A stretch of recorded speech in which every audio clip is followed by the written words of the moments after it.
Welcome to episode 58 of Black, White, and Blue in the South, the podcast discussing Democratic politics with a Southern flair.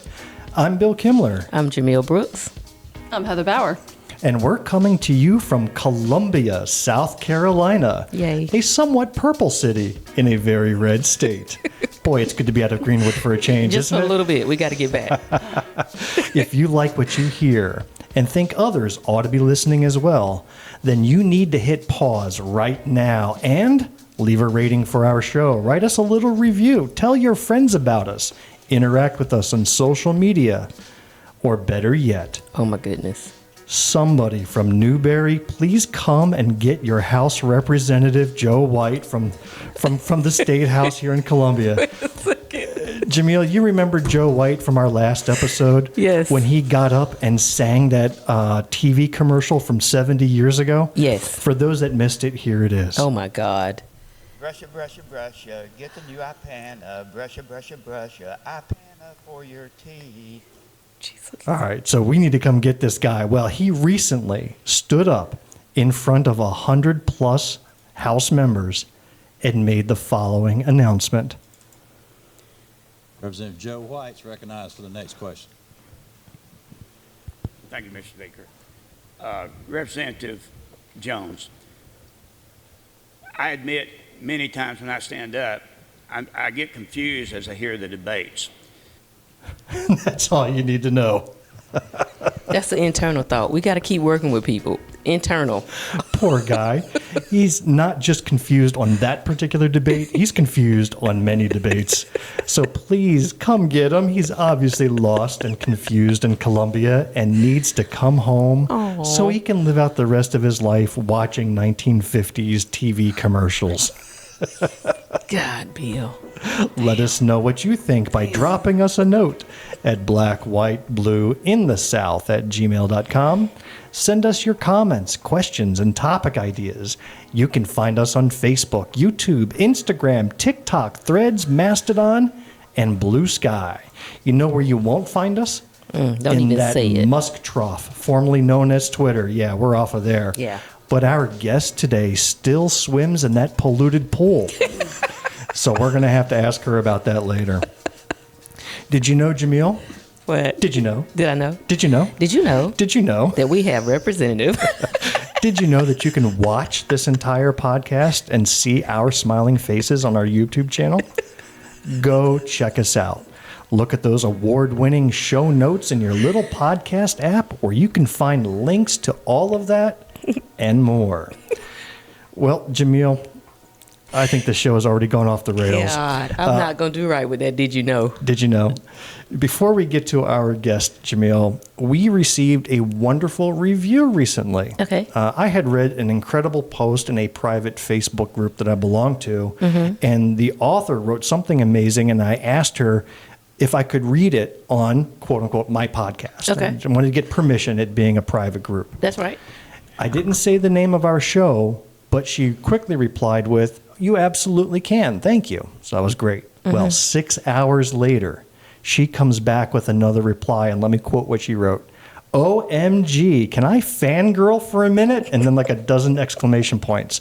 "I just realized your podcast is Black, White, and Blue in the South, question mark, exclamation point. All caps, I love this podcast. It is in my rotating favorites with Pod Save America, Cool one of beans. my favorites. Yeah. I've Had It, and The Midas Touch. Those are all very well known, and we're right alongside of them. As we should be. Thank you. I can't tell you how much that means to us. This is Yeah. a complete stranger from Aiken Oh, who cool. reached out, who's a regular listener and a huge fan. Now, I know we have about a dozen family members or friends who listen, Yeah. but to have a complete stranger reach out, that really means a lot to us. That's major. So that it's not a pity listen. That means Yeah. they're actually interested, and Yeah. so we're excited. So it's Yeah. really special to have somebody who we don't know reach out to us and let us know we're doing a good job. So for that glowing performance review, Jamil, I hereby double your salary for this episode. 0 plus 0? I'm doubling. I'll triple it. As a matter of fact, I think you've earned it. Thank you. Well, Jamil and I are still recovering from that 3-hour, 2-part episode we did about the South Carolina House budget debate. Yeah. Today, we are delighted and honored to have as a guest someone who was there for all 21 hours Front and center. of that debate. We only watched 19 hours of it, but she was there for all 21. We welcome Representative Heather Bauer to Yeah. Black, White, and Blue in the South. Yay. Hey, great to be with y'all. And that's enough from you. That wraps up our show. You can't leave. We have more. We understand you like it when the hosts don't allow you to get a word in edgewise, so we're going to continue that tradition here. Representative Bauer, Heather Bauer, as she likes to be called, is twice elected representative for South Carolina House District 75. Yeah. It is a compact section of Columbia that's east of Broad River. And she's been in office since January of 2023 and was one of the few bright points coming out of that brutal 2024 election. So, Heather, I would like to ask you this opening question. Yes, Bill. How did you spend Liberation Day this past week? Did you go shopping and take advantage of all the deals at retailers throughout Columbia? Did you relax at a state park that was closed down due to reduced staff? Or did you perhaps travel abroad to the Heard and McDonald Islands where the local penguin population now hates us due to the tariffs we've imposed? How did you celebrate? What day was that even? The days blur so closely together. I can't keep track. Well, Liberation Day was Thursday. It's on the see, calendar. I don't even. I was in session working, doing the people's work. So You chose to work. Well, that yeah, is very I commendable. chose to work. Yeah. Yeah. I went and bought a new car. What did you do? Yeah, just bought a car. Figured that's what you're supposed to do on Liberation Day. I would do it now. Yeah. Exactly. You better right? act fast. Yeah. All right. Well, let me give you a quick background on Heather. Heather Bauer, and I got this off the internet, Okay. is a nationally recognized nutrition expert, author, and founder of Nutrain, a New York City-based diet and nutrition I think it's the wrong bio. What's that? It's off the internet. Yeah, you've taught thousands of people how to safely lose weight and keep it off for good. Did you not? There are other Heather Bowers that have more seedy professions. I will also say that I sometimes get news. I have, of course, a news alert from when my name is in the news. Yeah. I get her all the time, and there is some former adult filmmaker Oh, I of didn't the get that same one. name. No Yeah, I way. think she maybe retired now. I don't know. But Oh, I wow. used to get hits for that as well. And my campaign staff were like, "Oh my God, like who is this? Who is this lady?" I'm like, "I don't know. I don't So know." when you were running for office and people were looking up your name, they would get that person and maybe think that's who they were voting for. I never heard that. I never heard that. Okay. But they always thought I was akin to Andre Bauer. That was the first thing that usually would come like, "Oh, are you related to?" I'm like, "Not that I'm aware of," Yeah. because I never knew how that was gonna go with folks. Yeah. But there is no relation. Well, former Lieutenant Governor Andre Bauer has been making the rounds lately that he might be considering a Senate run against Lindsey Graham, looking to unseat him for the Republican ticket. It'd be really cool if you ran for Senate as well, and we could have Bauer v. Bauer on the ballot. I'm happy with where I am right now. Okay, Yeah. understood. Well, you never know. But Well, seriously, I'm very then, tell happy us a with where I little bit am. about yourself. So apparently, our whole agenda is now out the window, by the way, because apparently I No. researched the wrong person. So I was going to Oh, talk about not I thought diet you were nutrition joking. books. You were But- joking. but you Gosh, just can't. You just don't know. And you I just had to don't, let you just him don't keep know. going You just don't until- know. You just don't know about him. So who am I? Yeah. So a lot of folks have heard the story in the past, but I think it's really important just to know kind of my roots and why I stand for what I stand for, and how I act the way I act and move the way I do. Yeah. But I'm from rural Pennsylvania, Amish country. I'm not Amish, nothing against that. But was raised by a single mother of 5 in a single wide home and on food stamps and HUD and you name it. And wanted to go to school and was the first to go to college in my family on a volleyball scholarship. And if it wasn't for sports, which is why I'm like loving the basketball tournament right now, if it wasn't for sports, I never would have went to college. That coach gave me an opportunity and I went to college. I loved it, excelled, graduated with almost a 4.0 and wanted more. Applied to graduate schools across the country and got into a school in New York and a school, USC, here in Columbia. And I was like, I don't want to go any further north. Like, I'm sick of snow. So I literally moved here because it was warmer. Did you have any relatives or friends or any connection to South Carolina at all before you came down for grad school? I knew one person. She was my setter in college. She was actually working at the A setter for Setter. audience Yeah, is a setter, volleyball term. It's not a dog. position. Right, it's a volleyball position. I just need to be aware of it. Yes. She was my setter in college, and she was working in the athletic department, actually with Seth Rose at the Oh, time. no kidding. Very weird. Then he went to law school. It's kind of Small an world. interesting, small world. He used to work for her. So I came down here, stayed with her for a couple nights. I'm like, well, I guess I'm going to pack up everything I own in my car. And I moved here July 1st, 2007, and the rest is history. And you went to graduate school for what? I came here to study art history. Oh. So that took a turn, and I was like, I like talking to people, and I'm sick of reading and writing all day. And I had taken a few production classes, media arts classes. And I started producing documentaries and commercials, and I was like, my professor was like, hey, you're really good at this. Like, you're basically you just boss people around. I'm like, well, yeah, I am pretty good at this. Staying on budget, staying on time.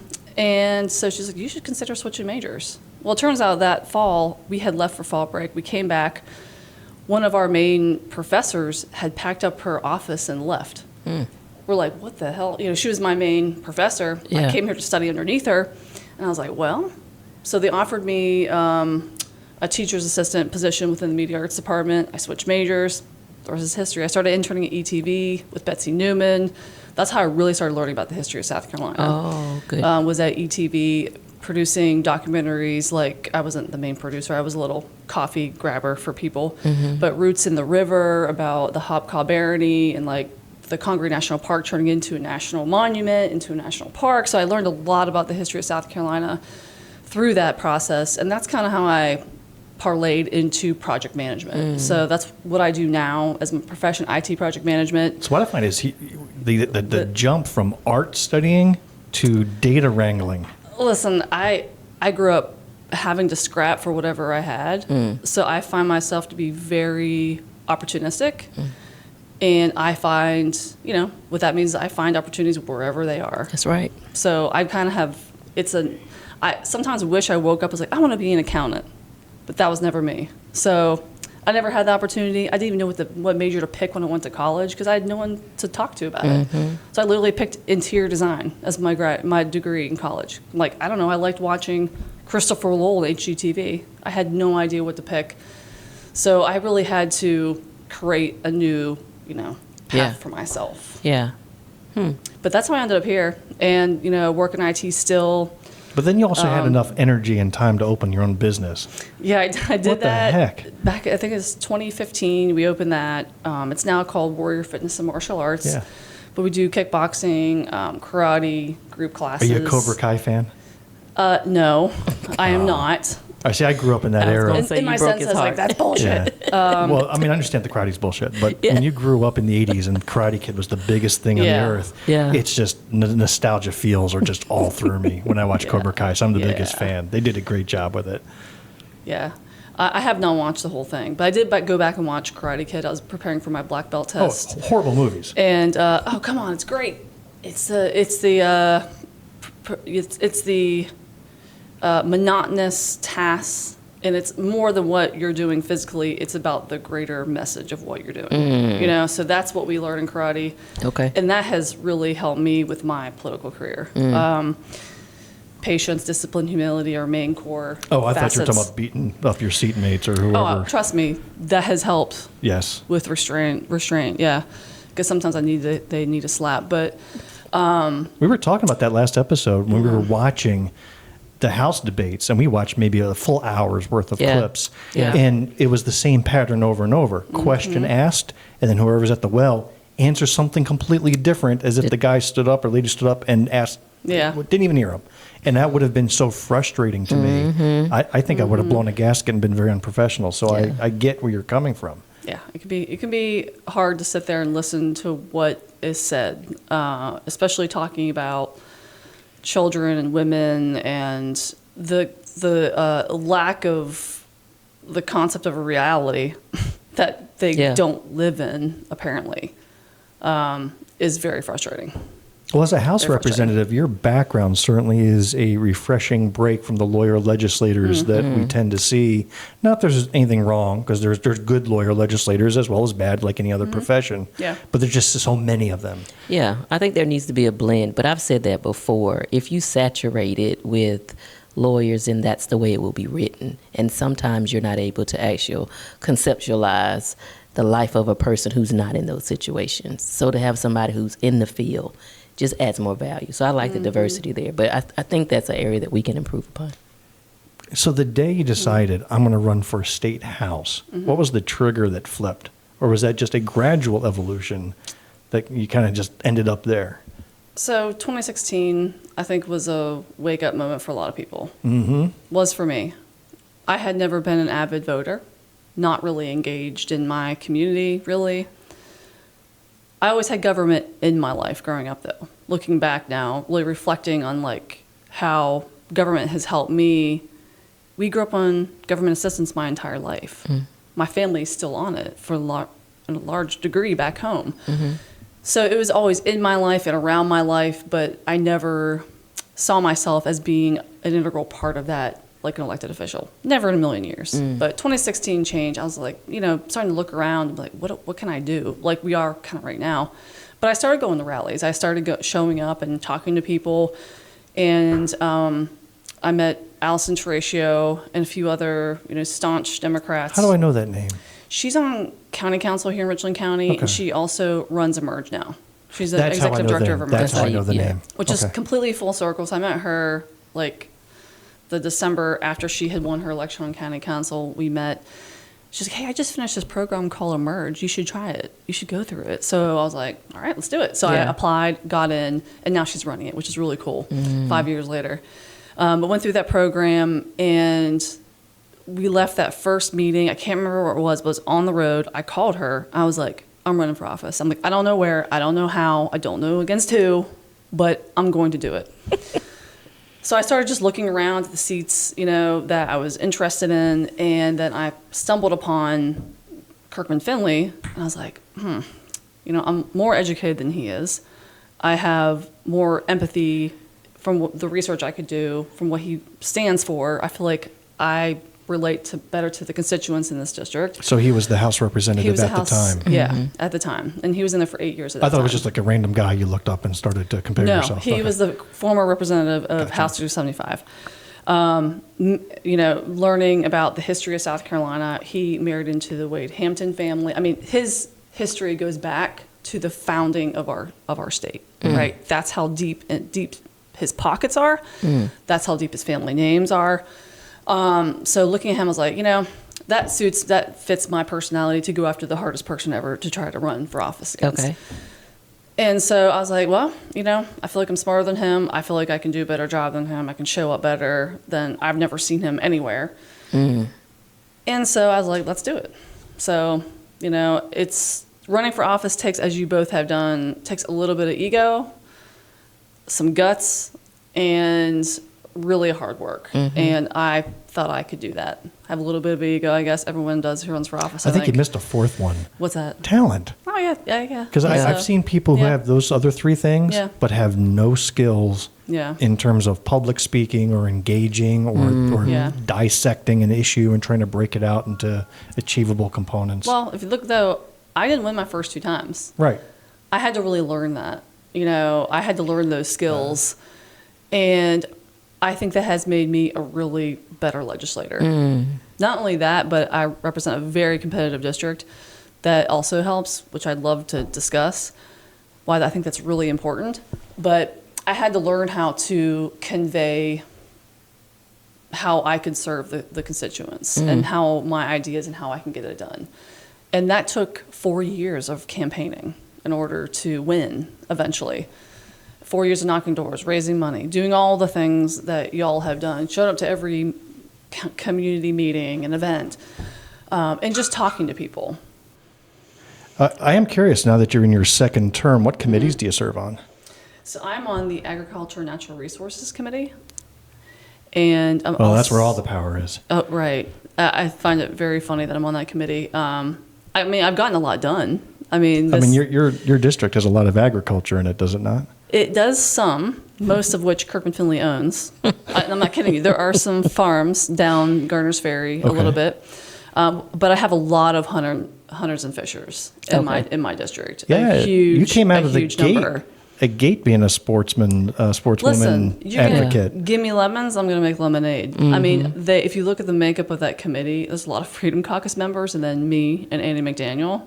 Oh, So I think they put the troublemakers on there a little bit. yeah. But Your this, former opponent's on that committee. Oh, Lord. That's right. Yeah, he He would is. be. well, he's in good company, I guess, with me. But they say it's a throwaway committee. But I was able to pass the bill through the House, and I have good faith it's going to pass the Senate and be signed into law. But it's a no net loss land bill, which basically protects our public land for hunting and fishing. Oh, good. So, Okay. So it conserves the amount of property. So we have 100,000 acres in DNR. We can never go below that amount. So Okay. it protects our public land, which I think is a really good bill. So I'm able to get stuff done. And then I serve on there's two committees I serve on. One is we oversee all the operations of the Blatt Building, and then of the entire State House grounds. So I'm working with Representative Patrick Haddon on getting dollars and working with the City of Columbia on this to get electrical bollards put up around the State House during rallies and things like that. We don't want what happened in New Orleans happening here. So I'm working on executing their safety protocol plan here in Columbia. So What's the name of that committee? Because I don't recall seeing any videos for it online. I'm wondering if it's even. It's not. I Okay. doubt it's even recorded. We haven't met yet as a committee. I'm just kind of started working already. Yeah. But working on good stuff like that, just protecting citizens, and I kind of find out. I've kind of just figure stuff out and get Okay. stuff done wherever I can. That's it. Well, before we get to the issues, I want to get your thoughts on what it's like to be a darling of the media. So as I'm Have doing, you read Fitz News? in fact, let me quote Fitz News right now. Oh gosh, Bauer there we has go. emerged as little more than a caricature of the far left, quote, woke indoctrination complex, a shrill fringe voice in a super minority party wielding precisely zero influence in state government, yet, amid all her windmill tilting and uber wokeness, Bauer envisions herself as some sort of super sculpted 1980s era cartoon action figure. I'm telling Wow, you, that's a bunch of words. nothing but rave reviews. Wow, that's fantastic. I tell you the truth. I think he's accurate. I look at you as a superhero of sorts. I mean, you got a dojo. I mean, come on. The reason why I says that is my team sent a mailer out with me as a character of a superhero with a cape on and stuff. Okay. And they first showed it to me. I was like, I don't think so. No, hell no. And I tell you what, they did it. We did it. I was like, okay, fine, whatever. And I had more comments at doors, knocking doors, like, oh my God, I saved that. I'm gonna put it in my office. I'm gonna frame it. I love it so much. Oh my, that is going to an archive. Someone said, as one of the best mailers I've ever gotten. So, Yeah. thank you. But people loved it. I mean, I was not completely for it because I'm not that I'm like, oh, I don't know about that. Yeah. Well, when you're running, you don't want to make it about you. Yet at the Yeah. same time, you have to in order to win. So when I ran, I'm not going to talk about my first two races, but in 2022, I ran strictly on abortion in his votes to take away our right to a safe and legal abortion. Yeah. No one knew who I was. They just knew, don't go vote for him. Yeah. They knew my name, but that's about it. So that is how I fractured that over. I fractured our district over that issue. No one knew who I was, and because of this overturning of Roe v. Wade, it was like shit. Like they're on a mission to pass, and he made some really. I was watching from home, streaming the debate, the special session debate that McMaster had them come back for in the fall.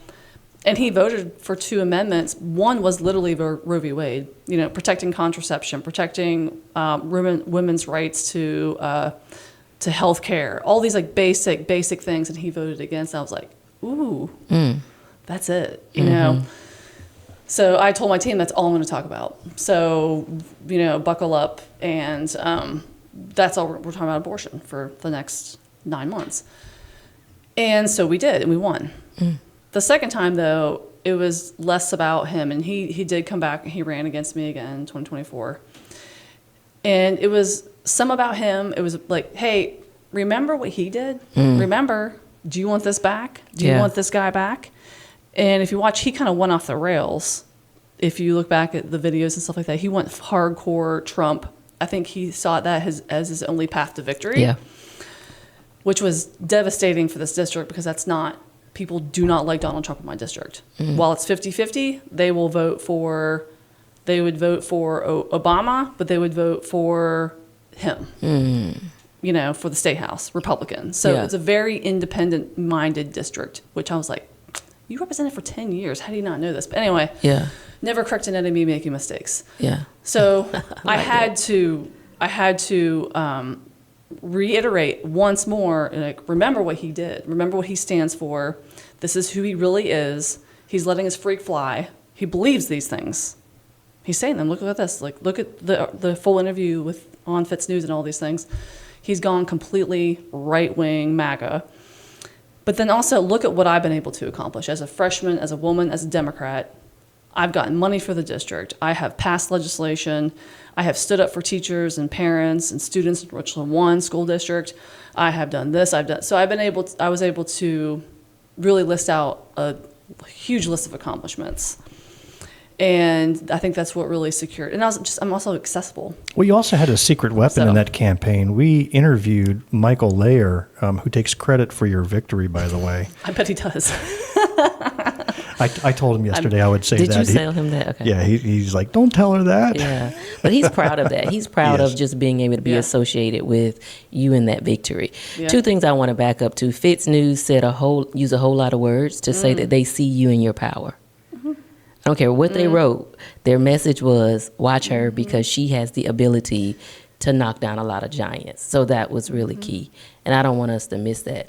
The other thing I think is really important is being able to run on the votes that your opponent has done and to show the people what exactly it has done or has not done for them. And I see that as a struggle sometimes for candidates to be able to get people to see, especially from the group of Republicans that are lower middle class, poverty, below poverty. It's almost like there's nothing that we're saying that lets them know that the same team that you're on is the team that is fighting to take things from you that you will need to survive, or someone you know will need to survive, and you continue to support that fight. So the communications and the structure and the strategies I wrote down before we even got here today is that you are a strategist in a way. And so you'll be able to look at those things, and no matter where they put you, your goal is going to be, I'm going to show you how I'm going to make this thing work. And I think that most people need that in order to survive what you all have to survive in that state house. I agree with that. I mean, and in my last race, I spent nominal time talking to Democrats. Very little. If I was not talking to Republicans or people that don't, low propensity voters, I was wasting my time. I knocked majority Republican doors. I got doors sent to my face. I was called a baby killer. I mean, I'm like, oh, these are the right doors, because those are the people we need to talk to. Yeah. And if we're not willing to do that as candidates, we're never going to win. Yeah. So that's my belief. That's why I'm very fortunate to live in a very competitive district. I think it makes me a better legislator. Yeah. It makes me campaign harder. And it makes me really advocate for my people more. Wonderful. I remember that was me when it came down to Savannah Lakes. I don't know if y'all know it, but in District 12, Savannah Lakes is primarily Republican. It is enough people in Savannah Lakes that could sway the vote one way versus another. They came out and voted 60%. I mean, they were on it. I think it was about 60%. Wow. But, and you hear those mixed messages like, oh, that's Savannah Lakes, don't go there because you won't get in there. And I kept going, no, because here's what we can't forget. Whoever is elected, you still serve both populations. That's right. So you need to go and hear what they're saying so you'll be able to have those conversations. So I think that's valuable information. Okay, Bill, let's rock. Let's get to our point. I'm sorry. We'll keep talking. No, well, I want to talk about what's happening today in the State House. And to open things up, I want to revisit a discussion Jamil and I had in our last episode, so let's watch this, and then we'll ask you the question. So this next amendment is actually the first one we're going to hear that did not come from the Freedom Caucus. Okay. It actually came from Democrat Heather Bauer. Oh, I missed So this. she files an amendment and she gets up to speak on it. It wouldn't be budget week if we didn't talk about abortion, I guess. This line item is to speak about the $2.4 million that go to crisis pregnancy centers, which are CPCs, organizations across the state that claim to support pregnant women. And they are literally tricked into going into this RV that doesn't even say abortion on the outside, so you don't know why you're going in there. There's a sign at the bottom that says death with the arrow pointing to the hospital, the medical center. We don't even know what's going on in the RVs. They can purchase their ultrasound equipment online. They have limited medical training. And I've since learned that they have to submit reports to the state. And here's my problem with this. We have no clear understanding of what they're using the money for. It's zeroed out. Unlike any other, state-funded programs that provide detailed, transparent accounting of what they do, it's very vague at best. I see zeros. So my question as we move forward, I'm going to table this amendment, but as we continue this conversation on how these dollars are being used, I think we deserve to know what they're using their money on. Is it staff salaries? Is it marketing materials, direct services? How many people have they helped? What kind of resources and programming are giving these people? So we'll leave it there. So I thought you had made an excellent point. This could have been any organization or any agency that public money is going to. So you call this out saying we really don't get any reporting back for the money. You're not saying cut the spending. You're not saying let's ban it. You were saying let's get the reporting and find out what are they doing with over $2 million of tax dollars. But the question that we couldn't figure out is why would you table your own amendment? Like we get you going up there knowing it's going to be tabled because that's kind of sometimes, you just have to get the message out. Why would you table your own? Because I'd worked with somebody in Republican leadership to work on me with this issue. So it's kind of essentially a deal. It would have been tabled, which is, It would have been. So it would have gone up. So it would have been tabled, whatever. But speak with him, and I was like, listen, if you're willing to help with me with these conversations, making these dollars more transparent, then I'm going to say what I need to say, but promise me you'll work on this with me, and then I'll just table it myself when I'm done. It happens all the time. So that was the strategy. I'm still not getting it. So what did they get from that deal? I see what you got. You got to speak. But what did this partner of yours get by you tabling it? What was the benefit to that person? Potentially them being forced to vote on it. So they didn't want to be recorded. They didn't want to be recorded on it. Yeah. So Okay. say we somehow force a voice vote, which would have never happened, because there were maybe a handful of amendments that were not Freedom Caucus. Yeah, we saw that. So as soon as they see Heather Bauer has an amendment, they're like, oh shit. They already know what is going on, so they're hyper vigilant typically, which is how I've gotten stuff passed in the past, which I'm not going to reveal all my secrets, but I've gotten amendments in the budget. I've gotten amendments and bills passed by other people and not me, because I know when they see me what that means. Yeah. Does that make sense? Right. So there's strategy to everything. I've gotten done not even taking credit for it. And because I've gotten it done, but my people know. In some way I've been able to communicate, like, listen, I got this done for Richland 1, but I had a Republican do it for me. Yeah. Well, that makes sense. So there's strategy involved. Go ahead. I was going to say, that was the question that led me to ask Jamil to reach out to you to see if we can't have you on. Yeah. So that was awesome. So we now need some questions that Obama has to answer. Jamil, I need you to work on another guest for us. I can't do that. I just, Heather and I have a connection. Okay. Emerge is going to forever be a part of us, I'll say. Yes. But that made me ask the question, which we'll talk about later on as we go through this episode, though, is how do Democrats, being a minority, use their power of being a minority? Because there are a lot of situations where the odds are completely against you, but you can be so beneficial and you can be productive, and that particular discussion that we just had seems to be an effective strategy at times. At times. It is. And every moment is different up there. I think what I've gotten good at fast is reading the room. Like, you'll never see me not, I mean, sometimes I have to, like, literally do my day job on the floor when, I don't know, acknowledgements are happening or whatever. But you have to be aware of what's going on and kind of read where things are. Like, I've been told, like, oh, the speaker's in a really bad mood today, so we better not do that. I'm like, okay, I'm not in charge of his feelings, but, you know, Yeah. okay, let's see how we can work this angle. So it's changes every day. Like, I've gotten stuff passed like that. I'm like, hey, go draw me a minute, don't pass, because Why it's are just you the concerned right about timing. Why just are the you right concerned timing. about reading the room when obviously the Freedom Caucus doesn't give a hoot about the room? Listen, I've gotten stuff done with them.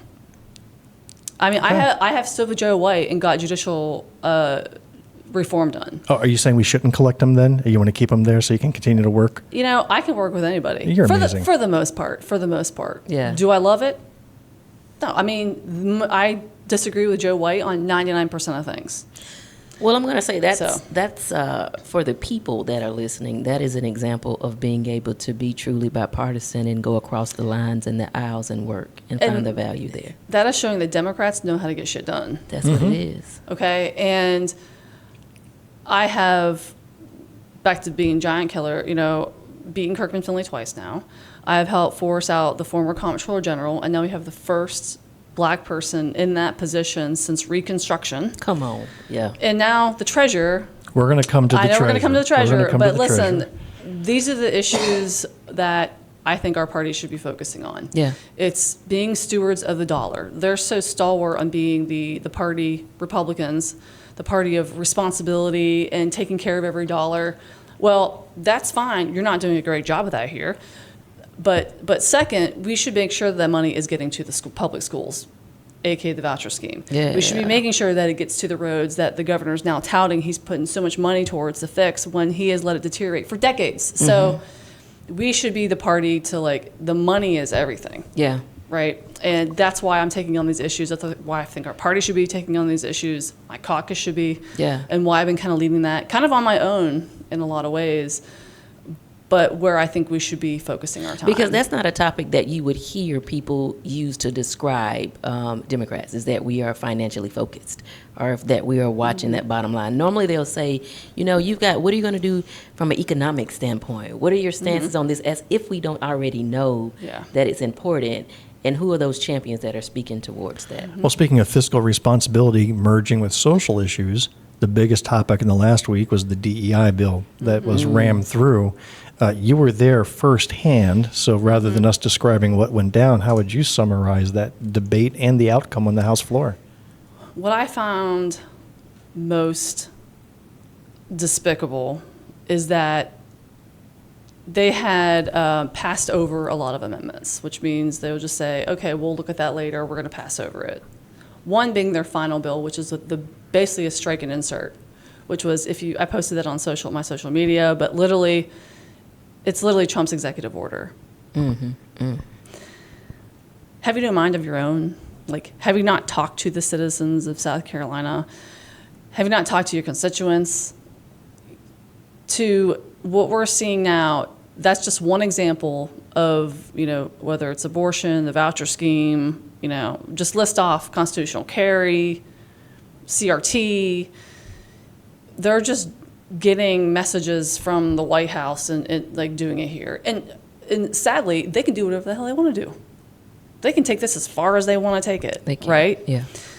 Well, they went through the whole theater of many hours of public testimony, then many hours of on-floor debate, committee work, amendments, all that, lots of speeches given, and then at the final moment, they just threw it all in the trash and says, we're going to go with this Trump executive order. That's what we'll make law. Right? Did I get that right? They don't care. Yes. Yeah. Abortion, you can hear people come and tell the most gut-wrenching stories of them almost dying, Yeah. which happens. There was a woman just this week who wasn't being allowed to have health care. She had miscarried and was carrying a dead fetus That was Greenville. in Greenville. Yeah. And it literally is happening in our state, and they don't listen to science. It's beyond reason, and pushing their personal morals and ethics and religion, for the most part, onto me and the citizens of South Carolina is a gross overuse of power, in my opinion.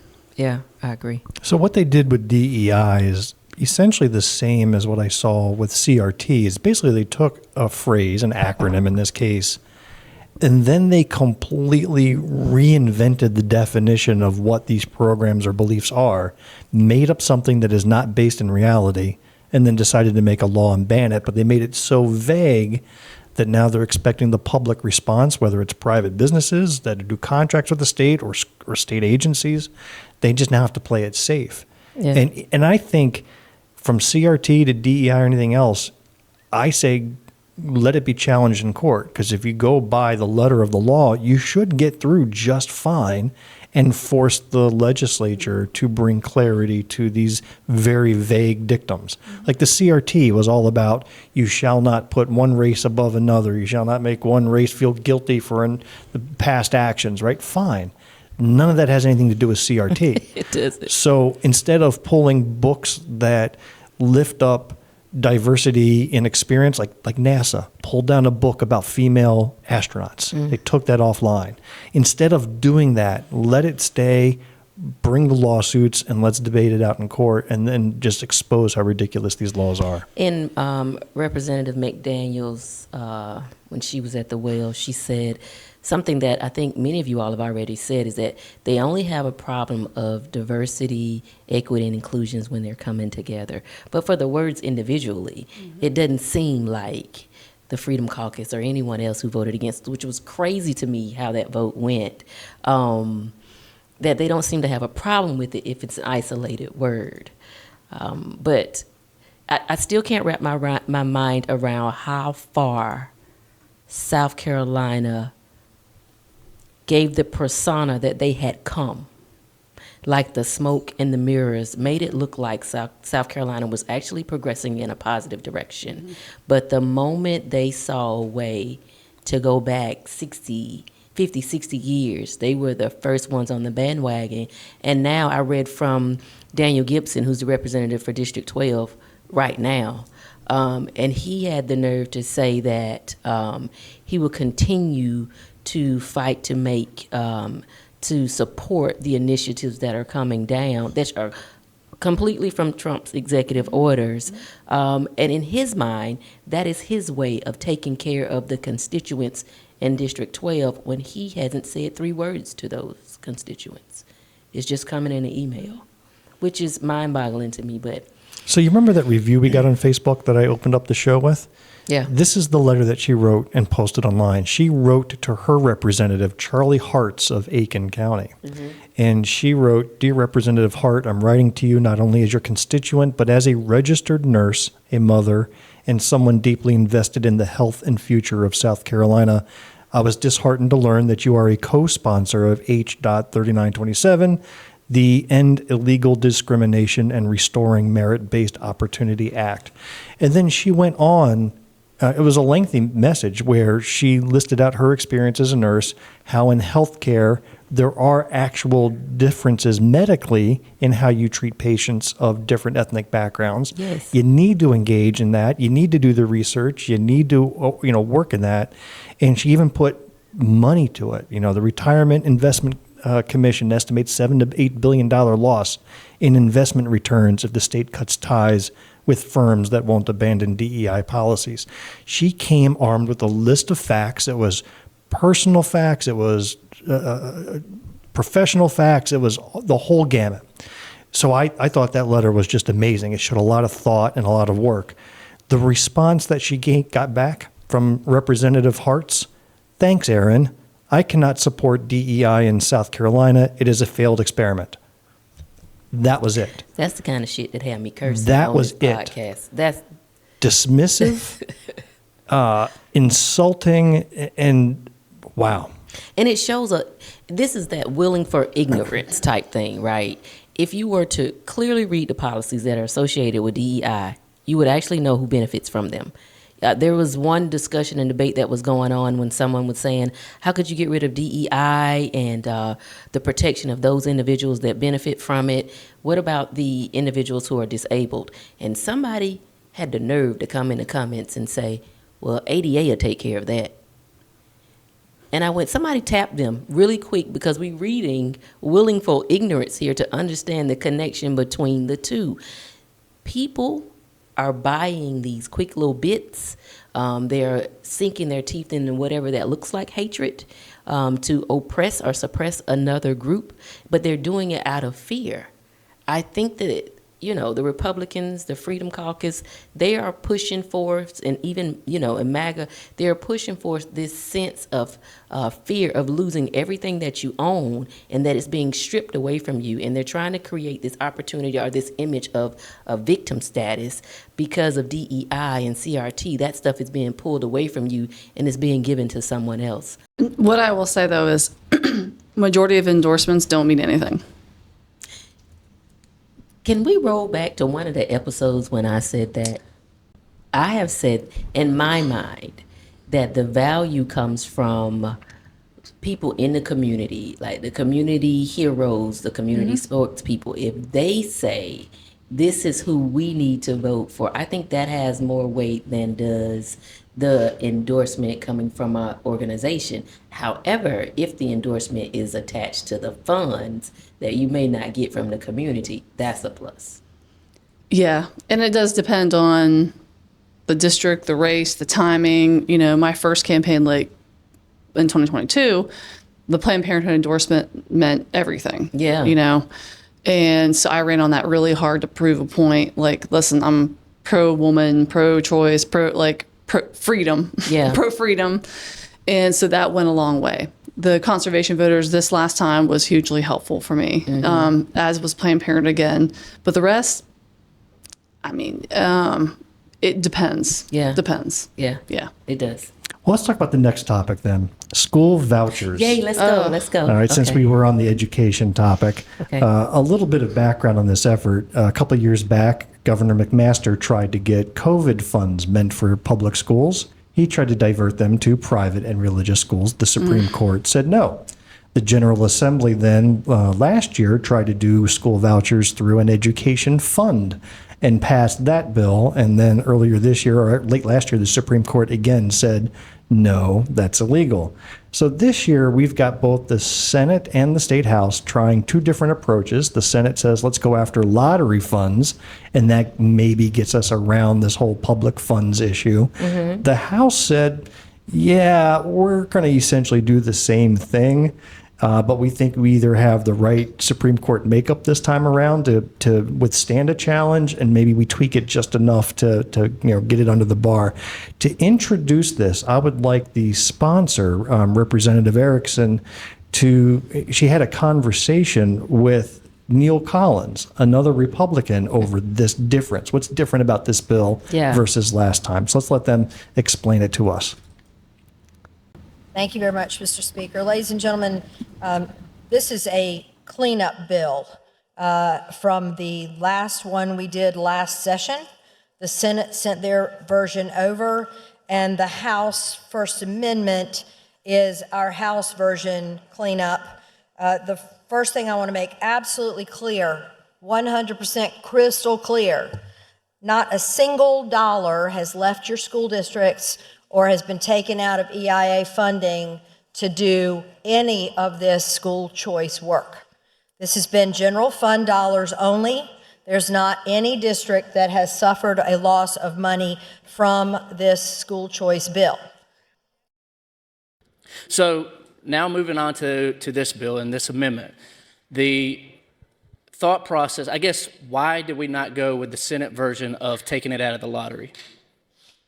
That answer is pretty simple. That's a novel concept, Mr. Collins.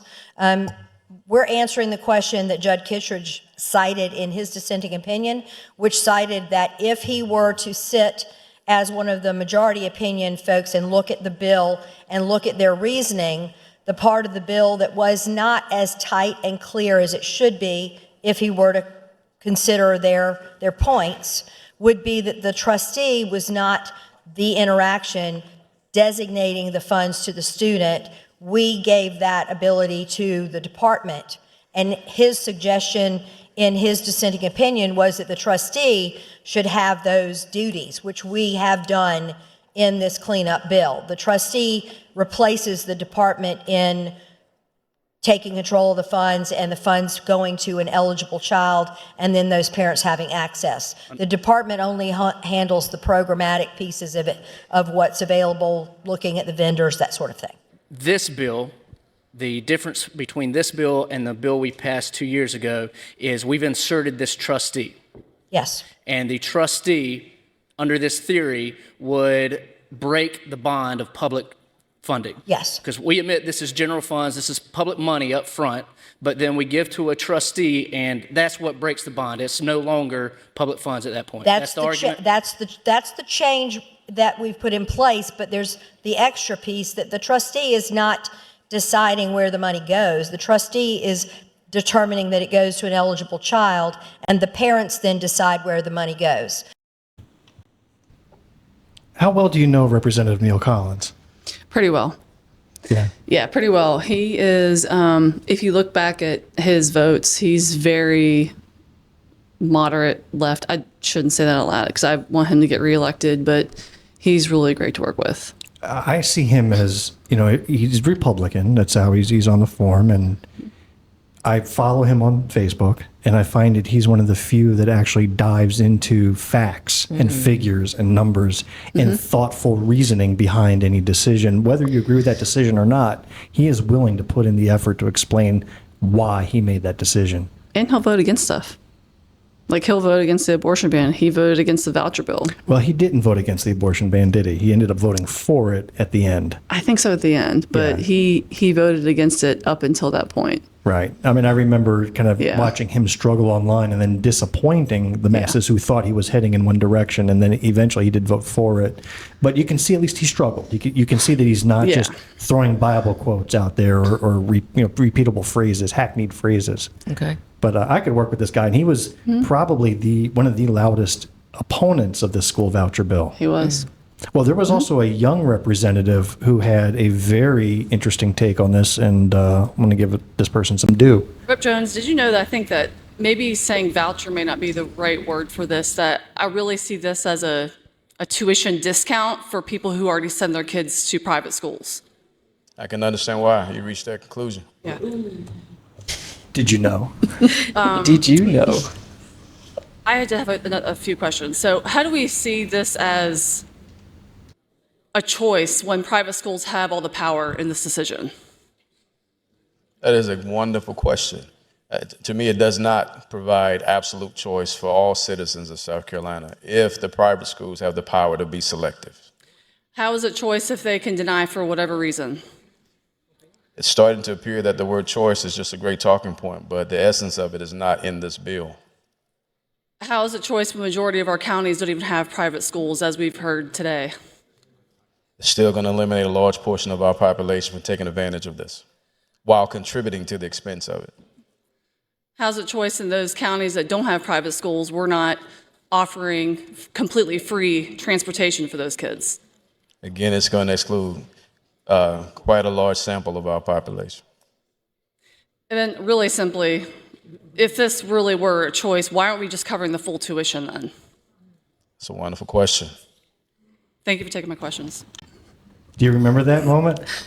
I do. There's a statesman in Texas who I follow, who's wonderful. What's his name? You sent me the I clip cannot of remember him. his name off the top of my head. But I can't remember his name. Okay, we're going to have to put a link to it in our notes, but we were just talking about him. He's this clean-cut, hair parted on the side. You would Did think an he was an excellent job. evangelical.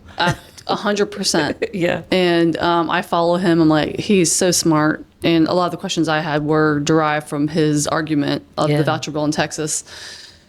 And it's a scam. It's literally a discount for rich people. Yeah. Well, there's no shame in stealing another legislator's talking points. Hey, listen. The entire good bills ideas. are stolen from other states. It's literally strike out Texas and put South Carolina in. Is what it is. And to hear the diatribe of what this is, she may be correct in saying that there's no money taken away from your school, but you're taking money away that could go to schools. Exactly. Well, actually, let me And- follow this. When you look at the funding formula for these schools, isn't it based on how many students are in that school? There's a dollar amount that goes with the student. Per student, yeah. So if I have just funded that student to go to private school, did I not just take away that student's dollars from that public school and give it to the private school? That would be a choice that you'd have to, I say choice, but you'd have to choose to do that in order for that money to get taken away, right? But it would be taken away essentially by taken that away. student Sure. leaving, right? The Yeah, money sure. would be It taken wouldn't away. be going to that school because that student isn't there. Right. Right? Right. it would So be- I see at that fundamental Yeah. level, the money is gone. In last year during debate, there was a representative, I think it was Gibson, who went up, I believe, and he's like, well, a lot of people in my district, they have a lot of mistrust with education. They're not getting a good education. I was like, why wouldn't you just want to fix the public schools then? So, in my district, the reason why I fought so hard and fighting so hard for my teachers, students, parents in Richland School District 1, we have one of the highest budgets in the whole state, really poorly managed at this point. The money's not getting into the classrooms, a ton of overhead. I can go on and on about the issues that we see here in that school district. But speaking to parents, like, listen, they send their kid to Hammond or to wherever in the district or around the district, Heathwood, to private school. Like, listen, I want to send my kid to public schools. I want to, but they're not getting what they need in the school. And they're like, I don't want the voucher. Like, I'd rather just our schools be better. Yeah.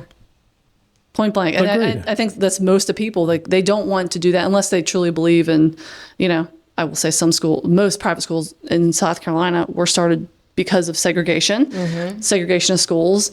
There's one in my district that started because of that very reason. So there's some dark background with a lot of these schools, but for the most part, people want to send their kid to a public school. Yeah. I think. Yeah, they just want a good school, They want a good quality school. education. And how does it look for a state to not be able to offer that to their citizens? I think it makes South Carolina look very, very bad. And it shows that the intent has never been about the people. It has been about their particular population. And so what state doesn't want to be able to say, this is where we are with our public education? And I keep saying, who over there on that side don't understand that it's so much better to grow 98 academically, cognitively, to improve 98% of the population than it is to improve 2% of the population. Now, you don't even have to be a math wizard at any of that to I'm just know. making sure 98 plus 2 equals 100. Okay, It'll you're get good. us there. It'll get us there. Double And you check. help the people at the State House because somebody missing this.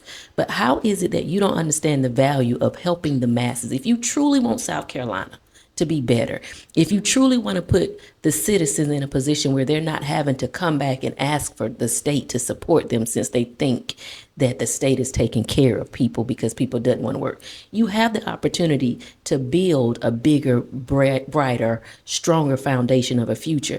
And every time you go down in there to vote, you vote opposite. You vote to keep people trapped, to keep people oppressed, and to make sure that 92% stay at the bottom while 2% figure out a way to keep their foot on the necks of the 98%. Say that over.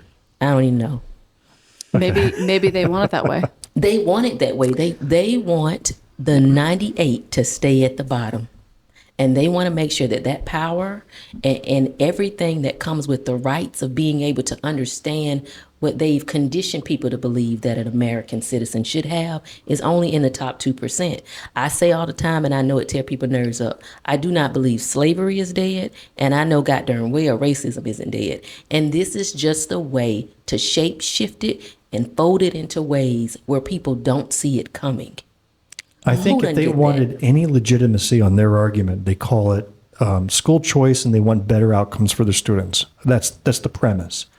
So why is it that they fight every opportunity to instill some form of measurement in those private schools and religious schools to check on those outcomes? And by the way, we have school choice already. We do. Okay, let's just make that very clear. Yes. That's just a buzzword that they're using to make us look like anti-choice, which I find very ironic. It's just a buzzword, and it's a play on words. It's a voucher scheme. It's a way to convince the population Correct. who doesn't know this. That's right. So they're going to throw that word school choice out there so they can say, oh, yeah, I want to be able to bus my kid from this school to that school. And they're trying to group it together. It's their strategy. So Neil Collins makes a very great point why he feels that this new bill will not make it through the Supreme Court even this third or fourth time around. Let's hear why. You have to do some mental gymnastics. We were just talking to understand how this is not public funds. Obviously, it's public funds. Then somehow in the last year's bill, what we did is we sent it to a bank account. That bank account hired a third-party corporation out of Florida called Class Wallet to distribute the money. And that's who's doing it right now. And we said that's enough. Once we send it to a bank account, then it's no longer public funds. Kind of silly that we think that would be constitutional or that changes the character. But now what we're doing is, okay, we're going to keep that same system, but we're going to put a trustee there in between.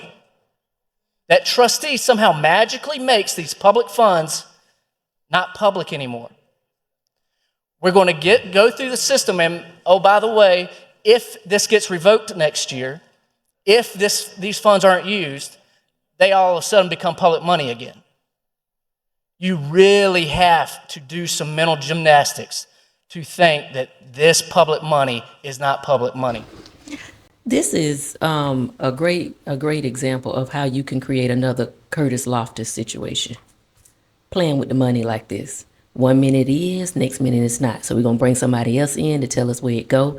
I have a problem with South Carolina. These individuals that are at the State House saying, we're going to hire. Now, you want South Carolina to grow? You want to make sure you're bringing revenue into South Carolina? You want South Carolina to have a financial stability?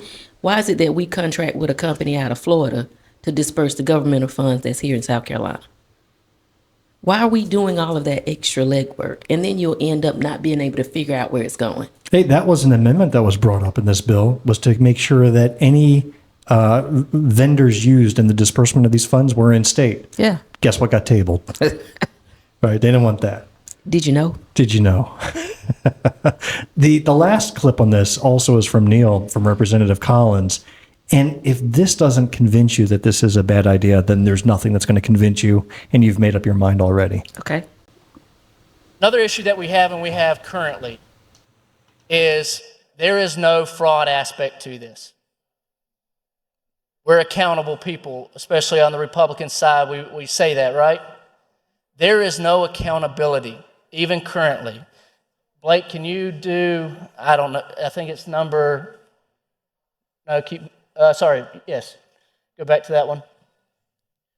So I requested from the Department of Education, where are we spending our money now? Because as there was just recent conversation, $10 million, this is as of January 29th, just $3 million has been spent. I want you to look at it. You've got the marketplace and you've got ESPs. Schools, less than $1 million. Next slide, Blake. Computers, $1.5 million. This year, your vouchers went to pay 4,400 computers across the state. That's what we did.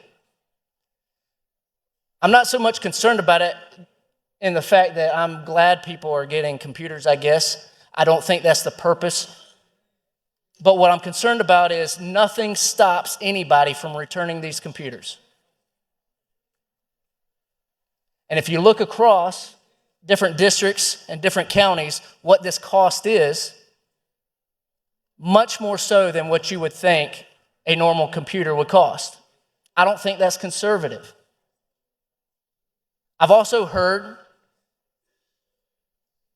in the sports world, high school coaches going and saying, come to our school, we can get you a voucher, you can play for us, return the supplies, and you'll have up to $6,000 to come to our school to participate. And the point is, we don't know We don't have any accountability to this stuff. To me, that's concerning. Concerning to me too.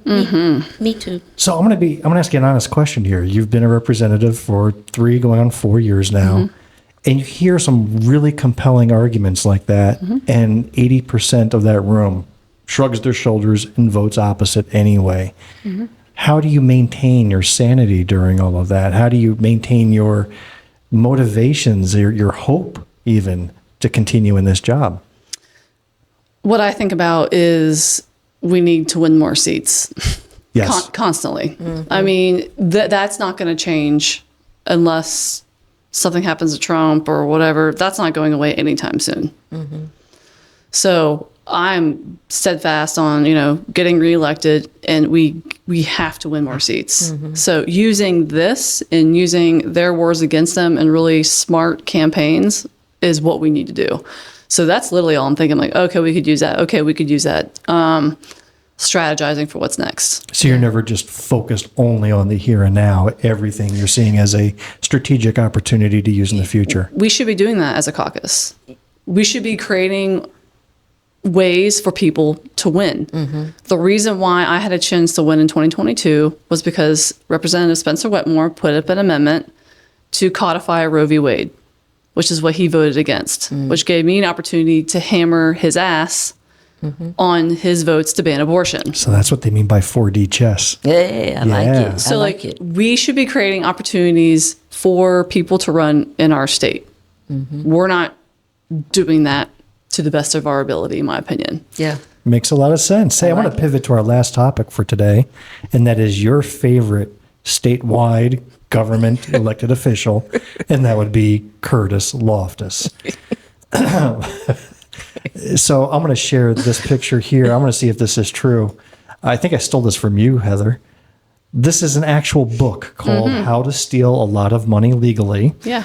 And it's written by a guy named Edward Seidel. But then you focused on the forward written by Isn't that crazy? Yeah. Curtis Loftis Jr., State Treasurer Wow. of South Carolina. And we've talked about him, almost every other episode, if not more frequently. But I find that absolutely hilarious. And you have seemed to have taken the charge, at least from the House side, Yes. in getting this ineffective, inefficient, unqualified individual out of that seat. Yes. And why hasn't it been daily rallies? Why haven't we heard a lot about that? I asked myself that. I started on this over a year ago. Yes. And similar to the Comptroller General who lost, what was it, $3.5 billion, something like that, just billions of dollars. I've been kind of on it like stink on rice. Like, I'm like, no, like, you need to be held accountable. Yeah. The citizens deserve better than what you're able to do. And so I've been kind of on it, and I don't know if it's because I was a freshman, because I'm a woman, Democrat, I don't know, that it's not getting the leverage or the momentum it is in the House. And I think I posted about this, but is it like you're protecting your own? Is it because you have claimed to be so responsible with money in our state, but yet you had the Comptroller General resign, the auditor just resigned a month ago, and then 2 of the treasurer's top 2 people in his cabinet have retired just randomly? Interesting. So do you want a 5th or 6th Republican person going down for being reckless with our money? Probably not. Not a very good look. So I think it's more about self-preservation than anything. But I have been shocked that even in the House, like I've said before, like we should be on this as a caucus, on this as a party, and we're not. Like I filed articles of impeachment earlier this year when he lied to the Senate, he lied to the House. I was like, you gotta go, you gotta go. For nothing else other than For that. nothing else other than that. But regardless of the mistake, whether you did it because you didn't know, you're ignorant, or you did it on purpose, both are wrong. Yeah. In my humble opinion. Agreed. Yeah. So go. Yeah, you should be gone. When we were watching the budget debate, you had gotten up and you had made a couple of statements. One was You should watch the Senate hearing. Yes. So I did, and we're going to play some clips of Oh, that good. that are going to blow I was your mind. I was in there, by the way. Oh, were you? Okay. Did you not put a sign out front? Was that you that put a little poster I board cannot outside of disclose that that door? information, but I did that- hear there was a book signing that day for that book. If you brought it, That book that we just put up on the screen? Yeah. Somebody put that on a poster board outside of his Senate testimony. Oh, my I thought that God. was hilarious. Oh my gosh. All right, so that was one. The second thing is in your budget amendment, you had proposed of bringing the treasurer's salary down to $1. All right, fine. We've seen that before, but then it was quickly ruled out of order as being unconstitutional because, according to the Constitution, you can't go changing a salary of an official while they're serving out that term. Did you know that ahead of time when you filed that, or? yeah, of course I did. Okay. The former Comptroller General Ekstrom, I passed that amendment. It passed the House. The Speaker said tripartisan support. So they had voted for the same thing before. Oh. Yeah. So as soon as I saw Rep. Murphy go up, I'm like, oh, okay. I kind of knew, again, once they see me, and they try to get me to table that. And I do want to speak about the articles of impeachment because I got major pressure from Republican leadership for me to pull that bill. They did not want me to file that bill. They pulled it from the desk. I'm like, you're not supposed to do that. That's like, you don't touch my bill. That's right. And I was out in the lobby about to have a press conference about it. And his lawyer and staff person pulled me aside. I was like, what can I do for you? They're like, well, the Speaker doesn't really want you to do this. I was like, well, I don't really care. I was like, well, let me make a bargain with you. You guarantee me that he will be gone in a week, whether you fire him or you get him to resign, retire, or whatever, and then I'll pull it. But if you can't guarantee me that, then I'm going to file it. I'm having the press conference right now. And they're like, we can't really do that. They're like, well, this is really going to hurt local schools and local communities. I'm like, then go talk to him about that. He did it. I didn't do it. Exactly. I'm just calling it out and trying to hold him responsible and get someone competent in place to do the job. So, no. So I filed the bill. Yeah. Wow. Yeah, there's a lot of inner workings that happen. A lot of pressures that people get, and I was like, no, I'm going to do it. But I don't have a sponsor on that bill yet.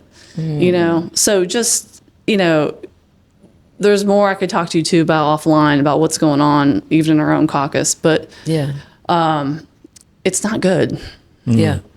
Yeah. Not good. It just never ceases to amaze me how it's okay for them to do it. That's a song, by the way. But it's a problem when we do it. Well, let's not do it. We're into doing things competently. We don't even have to do it. If we look like it's something of that nature, they're railroad Well, us. let's help elevate the need for Curtis Loftis to be out of there. I know that the South Carolina Senate, anyway, has a couple of bulldogs who are after him. Okay, good. Senator Larry Grooms and Senator Goldfinch. Stephen Goldfinch. They held a hearing in which Curtis Loftis was an attendee. And let's take a listen in. I've got a couple of short clips on this. Okay. Here's how it kicked off. Remember the pattern. Ask a question. Got it. And what kind of answer do you get? Not the one you want. Right. Here's how it began. Treasurer, have you done anything wrong? Senator, thank you for having me here today. I appreciate that very much. We don't hear a lot of good news, but I have some good news. Proviso 9319 called for the hiring of a forensic accounting firm to do an in-depth forensic accounting review of all the cash and investments held by the state treasury. Our agency passed with flying colors. The report confirms that the STO cash and investment balances were properly accounted for.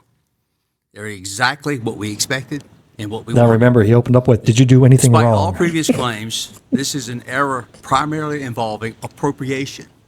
The state's banker manages state's cash and investments. We do not manage appropriations. Mr. Treasurer, I think Of course, Fund 993 was populated with $1.6 billion of appropriations.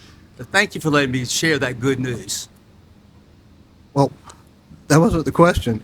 And Well, I know the question. did you do I would any- like just a basic amount of courtesy, if you don't mind. Yeah, Fund 305093 has no money in it It can't have money because funds don't hold money. That's literally the point, though. Bank dude. accounts hold money. I can't. So when we're talking about what that fund represents. And So I the stand answer by to this everything question is said, yes, I because did. the official books and records of the state of South Carolina, as maintained by the state and for use by our vendors, our bondholders, by federal government and everybody else, said that that money was represented in that fund. The Comptroller General sent me a letter saying that, and he said that the state auditor and the outside audit firm also agreed that it was cash, and they wanted me to move it to the general fund, which I did not do. Mr. Treasurer, again. He's did you taking do pictures in the anything background wrong? because they were passing notes back and forth, by the way. What kind of question is that? I was I've been sitting in over office to the right. 15 You can't years, see and me. This is an 8-year-old that asked me something specifically. That's a valid question. Did you do anything wrong? So his response was, "You're asking me an 8-year-old's question." That's what he said. And he's giving them a 4-year-old's answer because he's dodging. So he gave an explanation, and I saw, Heather, that bothered you, and you were getting into it a little bit. But I'll be honest with you, there was over 2 hours of those same words being used over and over. They were just constantly circling around the same points, same questions, same answers over and over and over. This next clip is the most exciting part of practically any session that I've ever seen.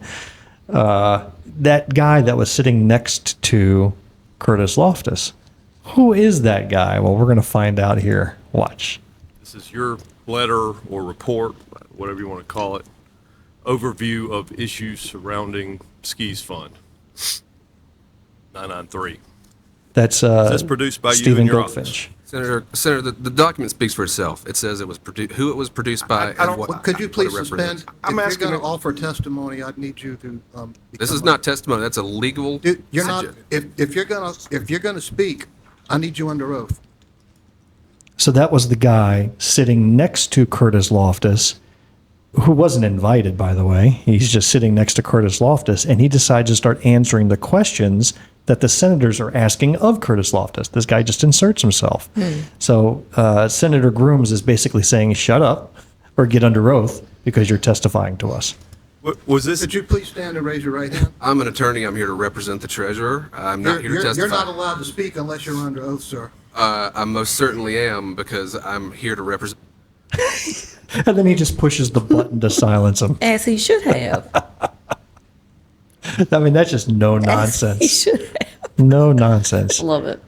So I've watched, Jamil, this year, literally 200 hours of testimony so far, right? I've watched a lot. This is my side gig, and I love it. Nobody has brought a personal lawyer with them to give any testimony whatsoever. They'd stand up like a man or a woman and answer the questions. They don't bring their legal representation with them. My grandmother says, she, bless her soul, used to say a hit dog will holler.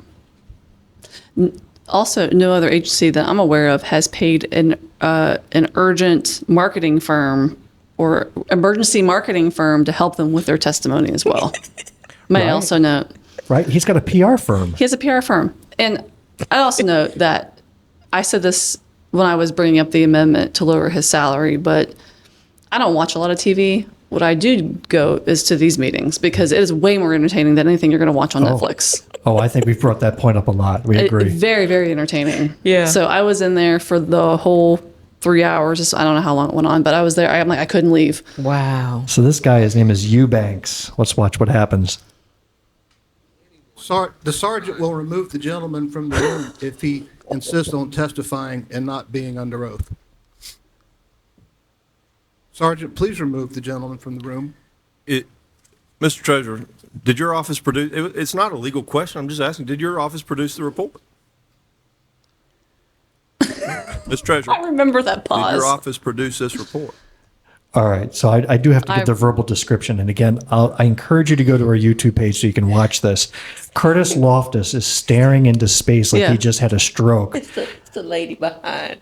It's the lady behind the attorney for me. The lady behind the She's the attorney. one that testified the 2 weeks prior for him, by the way. As basically his scapegoat because he was not in the state. The sergeant at arms, who looks like he works for mafia boss Joey the Lip, is now standing next to the lawyer, ready to toss his butt out onto the street.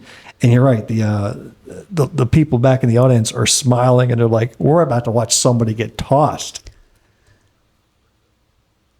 I'm not asking what's in the document. I'm asking if you produced the report. You can't even tell me if you produced the report. I believe the question is directed to the treasurer and not counsel, who's been instructed to leave the room if he insists on speaking and not being placed under oath. Well, he was quiet, and you send somebody over to remove him. He's continuing to speak. The treasurer. If you're going to speak to this committee, you're going to be placed under oath. If you're not going to be placed under oath, you're not allowed to speak to the committee. What he don't understand see what I'm Yeah, he's still standing there trying to talk to the senators. keep y'all the lady in the corner. Now, do you remember, ever see that movie, A Christmas Story? Yeah. You know, the little boy, what's that little boy's name? Ralphie? Ralphie, That's yeah. Ralphie grown up, by the way. I didn't It know if you really know is. that. Ralphie's grown up and has become Loftis's lawyer. But he's still trying to talk to Senator Grooms. His lips are moving, but the mic's been cut off. He's sergeant at arms, though. Come on, scoot him on out. If you're going to testify and answer questions, you're going to be under oath. If you're not going to be under oath, then you need to leave the room. Mr. Chairman, Senator from Georgetown. I hope I can, I don't want to speak for the committee, but Mr. Eubanks, I don't want to speak for the committee. I'll speak for me personally. I don't have any problem with you sitting there and providing advice to your client.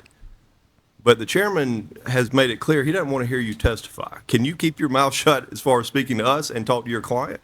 Because I think everybody should have an opportunity to be represented. I'm a lawyer myself. Can you talk to your client and not talk to us? I certainly can. Okay. Oh, look, there's Heather in the background with her bucket of popcorn. Did you see that? No. She's there in the far right corner with popcorn, just laughing it up. Okay, so I've got a simple question. Sergeant, if the gentleman attempts to address the committee, I would ask that you remove him. As long as he's giving advice to his client, he may remain. Thank you. Oh, that was the best. That was the best. These are grown men, and they just can't seem to follow simple instructions. But listen, the look on Loftis' face said, if you take him from me, I will die immediately. I don't know how to do it. Yeah, I will not make it work. I will incriminate myself. He was like, please. He was about 3 seconds from going into full-blown cardiac arrest if they would have escorted that man out. Oh, yeah, he was definitely having brain freeze. It was like he had just licked some ice cream and his brain shut down. Yeah, he was in panic mode. Wow. A couple more clips of this because they're really important. I had a hard time cutting them down. He almost got up and walked away from this committee a number of different times. Here's one. You can shade that how you want to, Senator. It's not shading. We were trying to communicate to you what the difference between funds and accounts were and the total cash and investments of the state. The state spent a bunch of money to show that we knew exactly how much cash we have. The problem we have is we don't know where it's represented in the comptroller's books, and he didn't know either. So what did you do wrong in that situation, Mr. Treasurer? I trusted the comptroller general. That was the biggest mistake I ever made in my life. So based on this report, I saw a lot of blame on the CG. It looked like, 90% of the blame you place on the CG, 5% on the auditors, some unknown percent on the General Assembly for even looking at you and asking questions. Is there nothing that you believe that you did wrong in this whole thing? Lawyer is now advising him to the answer on that question. And they were just flipping through papers looking for the answer. It's like the kid who's sitting in front of the teacher trying to cheat off the other kid's test. Yeah. Well, Heather, I didn't know if we were keeping you too long, but you seem to be really enjoying yourself in this I love segment. this. This is great. This is the most entertaining thing I've been through so far. We found the House budget debate to be quite entertaining, to be honest with it you. was. It was. Again, we saw a condensed version of it, not a 24-hour slugathon. Yeah. All right, so here Loftis decides to take things personally. If you thought he was calm and collected before, you watch him now. Did you believe multi-billion-dollar errors existed last year when you testified before us? No. You didn't believe they existed? Not the 1.6, no, or 1.8, whatever the number was. Well, but do you agree that 1.8 billion is an error? Are we talking about now or? Well, you brought it up. I mean, I'm confused. I can tell. Then or now, whatever. It's- You can make fun of me, Senator. That's I'm not okay. making That's fun o- of you. That's okay. You trash me from one end of this state to the other, and I don't like it. And I'm trying to be as honorable as I can, but you make it difficult. These are serious issues. It shouldn't be These are difficult to serious be issues. honorable. Well, then ask the question. Uh-oh.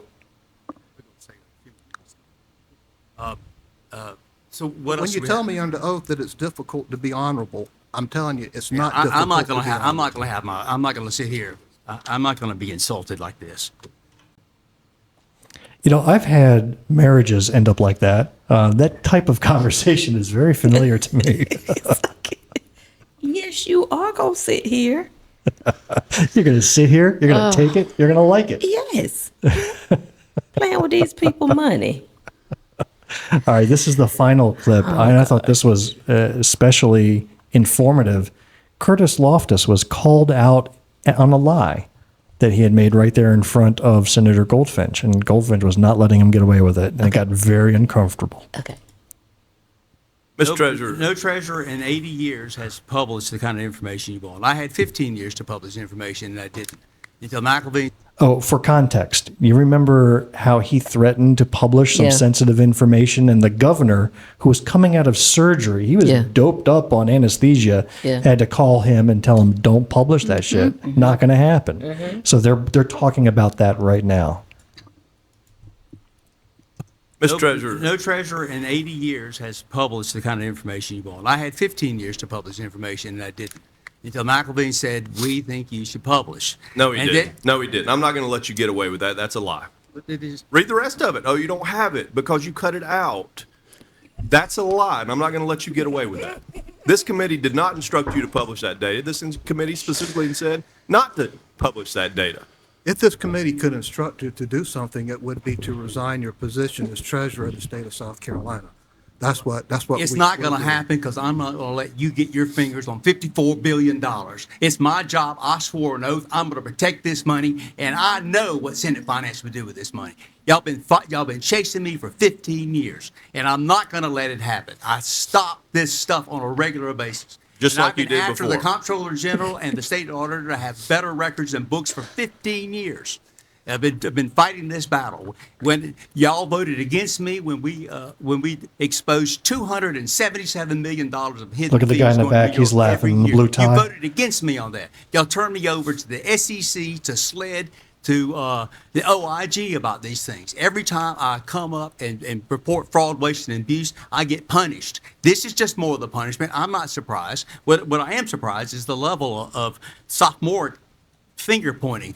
This is serious business. The Absolutely, state's ability Mr. Treasurer. to borrow money, the It state's is very ability to recruit. serious. This serious business, and we're talking about So an serious- accounting entry so serious in that a you- contrived area. So serious that you sent a letter to this subcommittee, not saying that you, not threatening to expose financial information. Did any to the information detail. get exposed? Did any information get You exposed? sent a letter saying It was you a were doing completely it. contrived argument from word Was it a one. completely Completely contrived letter? contrived. Yeah, it just went into Looney Town from there. For those who don't understand the context, he had threatened, you may have shared this already in your podcast, but he had threatened to share a huge amount of personal information publicly. And like you said, Bill, they had to have like the SLED head call Loftis to talk him off the ledge to not do it. Like that alone, he is not stable and fit for office. Yep. On top of just the obsceneness and embarrassing demeanor that he has with elected officials or just in general. Yeah. He should just resign. I mean, although he's digging his heels in now, saying that he's going to run for office again when he said he wasn't going to run for office. If you saw that, but I think he thinks he can win with Trump being in office. So that would be his only saving grace. Would be riding those coattails. So as I understand it now, the Senate Finance Committee is meeting this upcoming week to consider articles of removal. I don't know if it was an official articles of impeachment or it's just a recommendation of removal. So yes and yes. It's on April 21st. Okay. It's on a Monday. I'll be there. And it's what's called impeachment light. So it's a separate section within the Constitution. So we've never done this before as a state, by the way. So what that means is that the Senate will have a hearing in the chamber. And he will have to testify in front of the Senate. They've already filed that resolution that was done last week. They will have that on the 21st. That'll come to the House on the 22nd, and we will need to take a vote on it.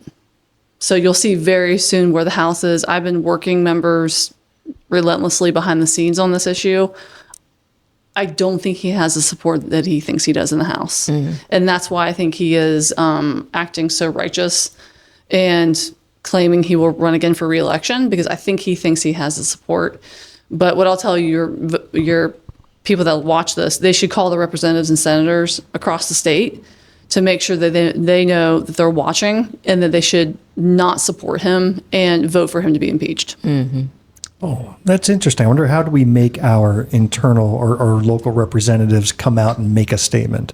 Because right now they're silent as church mice. Yeah, I don't think you'll have that success. I just know for our areas, and you don't want them to speak because they're going to align with him. Right.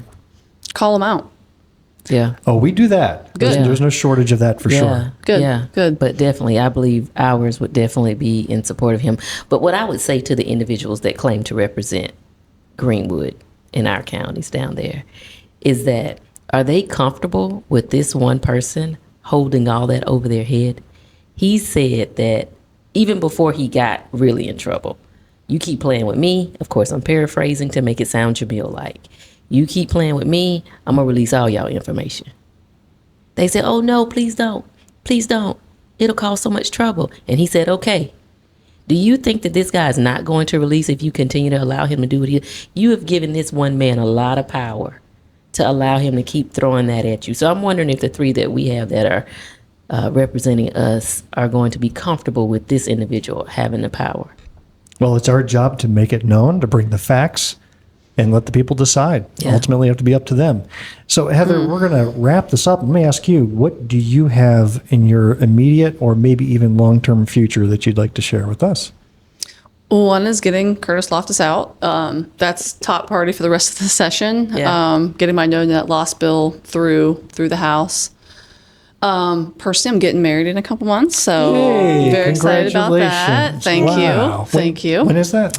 June 7th. Okay. That's Like in close. 2 months. I know, Yeah, like that's 2 close. months away. So just to share with you how old I am, my daughter's getting married the week before. Yeah. I'm old though too, but this is my second as well, so I won't, Okay. let's not publish that. But anyway, my second go around. As a guy who's on his third, we can probably swap some war Okay, stories. yes, we probably. I'm on my yes, we second, so we're good. Yeah. I'm in good company. I'm in Yeah, good you're company. at home. Okay, good. Still, Okay, good. add us all up together, still not as many marriages as Trump has. Correct. So we're good. Ooh. Yeah. Correct. Yeah. Well, congrats. Yeah, thank you. That Thank you. is certainly something to focus on. Do you get time off from legislating for that? I'm going to take a little bit of time off. It's after session, apparently, so Okay. after signing die. But I'll still do my work in the community. I attend all my neighborhood meetings and Yeah. go to all the things. And been taking DOT all around the district and working on roads and stop signs and public safety, putting sidewalks in, things Wow, like that. things so. that actually Wow. matter. What a concept. She's Yep. working I'm working. I'm doing the work. for the Yeah. people. I'll continue to do that. Well, thanks for the inordinate amount of time you spent with us and the Yay. many Great technical fun. Great difficulties fun. we've had. We made it work. And that's a wrap for this episode of Black, White, and Blue in the South. We thank Representative Heather Bauer for sacrificing an afternoon with us today. Yeah. We hope you enjoyed what you heard. Please take a quick minute and leave us a rating and review of this show. We really want to know what you think. If you do, we'll send South Carolina State Treasurer Curtis Loftis over to your house to work on your tax returns this year. If you are a blue dot in a red sea, keep the faith, keep up the hard work. Change only happens over many years of work and dedication. As Kelly Robinson, president of the Human Rights Campaign Advocacy Group, said, she said this at the Hands Off rally. Okay. that was all over the nation. There was over 1,200 hands-off demonstrations throughout the United States this past Saturday. Yeah, As Kelly Robinson said, quote, "The attacks that we're seeing, they're not just political, they're personal, y'all. They're trying to ban our books. They're slashing HIV prevention funding. They're criminalizing our doctors, our teachers, our families, and our lives. This is Donald Trump's America, and I don't want it, y'all. We don't want this America. We want the America we deserve, where dignity, safety, and freedom belong not just to some of us, but to all of us." The fight for human rights.